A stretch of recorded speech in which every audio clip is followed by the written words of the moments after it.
Hey guys, in this video, let's see the difference between who and him. Hit the subscribe button below. Let's do. The students to blank. I spoke was very nice. The correct word to fill in the blank is him. The sentence should read, the students to him I spoke was very nice. In this sentence, him is the correct choice because it functions as the object of the preposition to.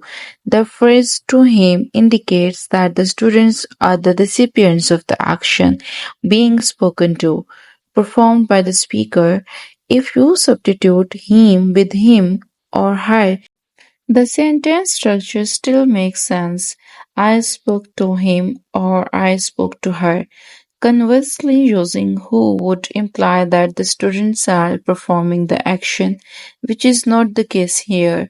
Therefore, him correctly identifies the students as the objects of the speaker's action, maintaining the grammatical integrity of the sentence. My mom asked blank made the cut for her. The correct choice for the sentence is who.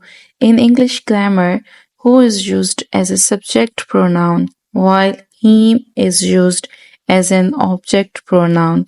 To determine which to use, we can rephrase a sentence into a statement to see who is performing the action.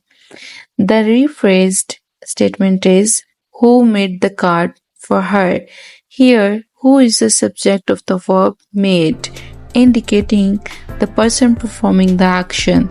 Since the subject form is required in this context, who is the correct choice. If the question were about the object, we would choose him. For example, my mom asked him she should thank for the card. In this case, him is the object of the verb thank. However, in the original sentence, who fits correctly as it refers to the subject performing the action. For blank, did you make this birthday cake? Now you tell me the answer in comments. Bye bye.